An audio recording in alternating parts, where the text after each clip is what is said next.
You okay? You're gonna be okay, all right? You're gonna be okay. Oh, shit. Yeah, don't worry about that, dude. Look at that. Oh,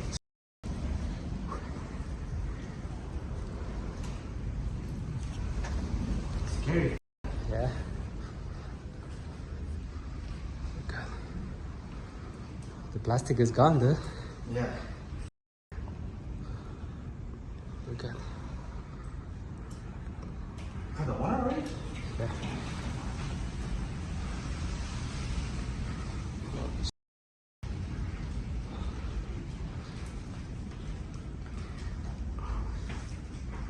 So, where's the gas? Outside. Okay, the gas is off right now. Many are watching the huge wildfires tear through Los Angeles, but this video of residents caught inside their home as it reached their patio is an entirely different and terrifying perspective.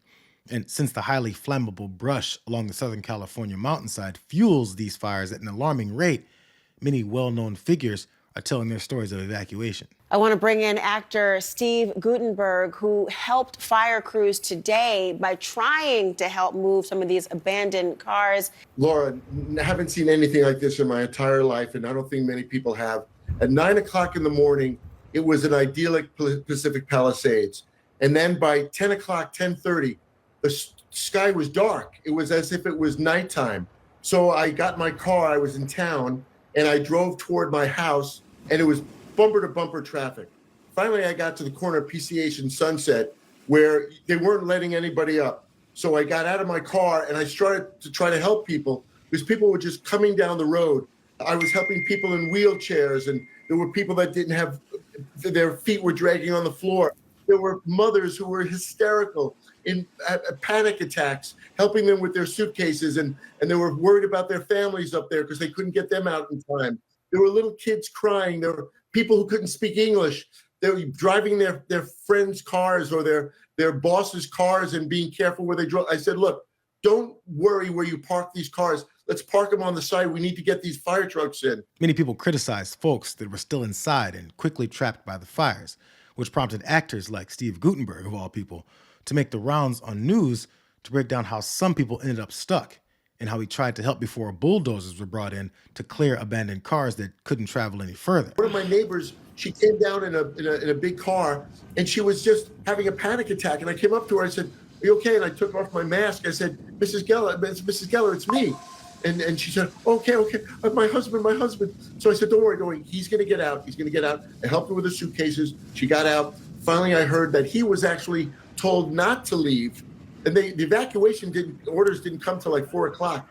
And he couldn't get down because the entire Palisades Drive was a parking lot. You could not get down. And then I found out, but my neighbor, Mark, he's in Japan, and he had his dogs and cats were up there. Oh. And they're favorites of mine. And nobody could get up there. So what I did was, I don't know if I guess this is illegal. I commandeered a car that had the keys in it, and I drove up Palisades Drive, and then I was stopped by the police in a certain area. I got out of that car, and I hiked way up there, and finally somebody had a car, and they drove me to my house, and I went to them, and these dogs and cats were so afraid. They were so scared. They were shaking. So I fed them, I opened up the house and let them in. Not sure how many of us are able to admit on TV that we stole even an abandoned car to drive back into an area that was being evacuated, but Gutenberg apparently wasn't fazed by it. The actor turned reporter even got some info into Sky News about his focus on clearing cars for emergency vehicles to get victims more easily. Steve, good of you to come on the program. I mean, we've been watching with shock and consternation these extraordinary pictures. What is the situation now where you are? It's really bad. The fires have jumped the roads, and people are starting to panic a little bit. The fires are like small little fires this big, and then all of a sudden they just listen to this terrible wind. This is the wind that I've never seen. Be careful down there. Be careful. These are fires I've never seen before. The only wind I've ever seen like this has been in South Africa, the devil wind. I mean, just terrible. And So what happened is the fire just started small, but the winds just made it grow. And they started evacuating people. But what happened was there's no way to get out, no way to get down Palisades Drive, 2 miles of just gridlock. So everybody's abandoning their cars. And the reason I want to really use this is if you're ever in a crisis and you abandon your car, leave the key in the car. So guys like me can move those cars so fire trucks can get through. And, Yeah. you know, it's so funny. There's like 20 Teslas in the street. I don't know how to drive a Tesla. I don't know how to start a Tesla. Now, not knowing how to start a Tesla might add to the actor's relatability, with most people watching some affluent areas of the city deal with this disaster.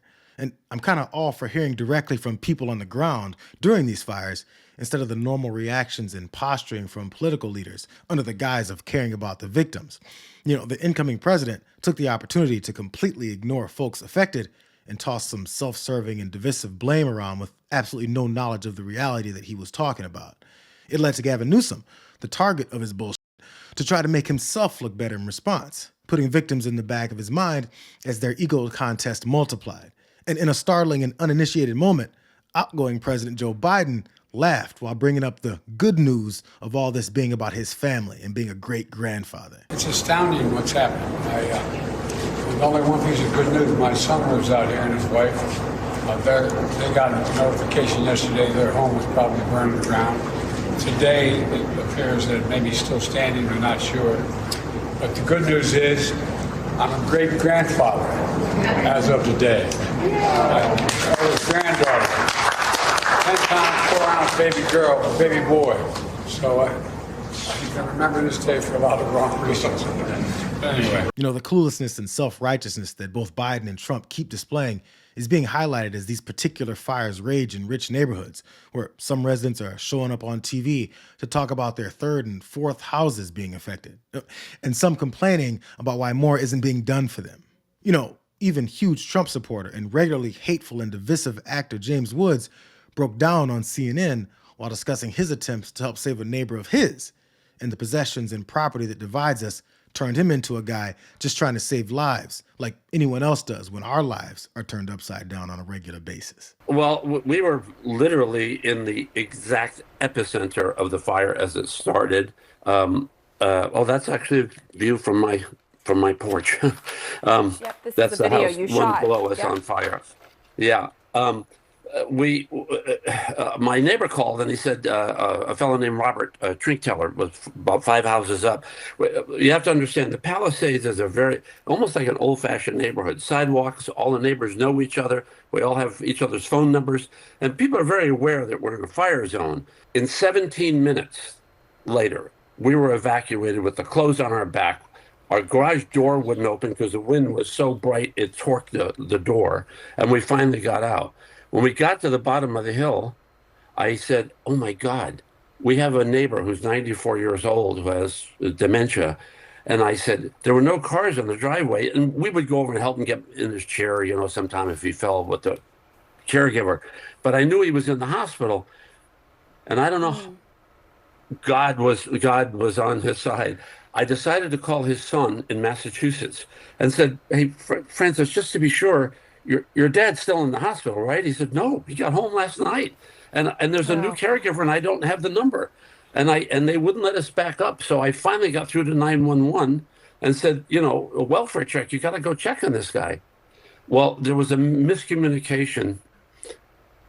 And I called my neighbor who hadn't evacuated yet. He was on his roof, fighting his fire. He'd been on my roof. He'd hosed my roof down. I said, go in and check on him. He went. He said, the door's open. There's nobody here. He went in and yelled. He said, no, nobody here. I said, look, just go behind the pantry. There's a little room. We can see him during the day. He likes to sit there because there's a garden. He went in and found him. He'd been left alone. Okay. And it turned out the fire department made the new caregiver leave. And, you know, she just does what she was told. They said, we're coming back for him. Well, they hadn't come back for him. I'm hoping that they would have. But, you know, there was so much chaos. It was like an inferno. Every house was on fire around us. And, you know, he got him out and the house burned down about an hour later. He would have been in there alone. It was just... And then Robert called us and told us that that house had gone and the house below that and then the house on the other side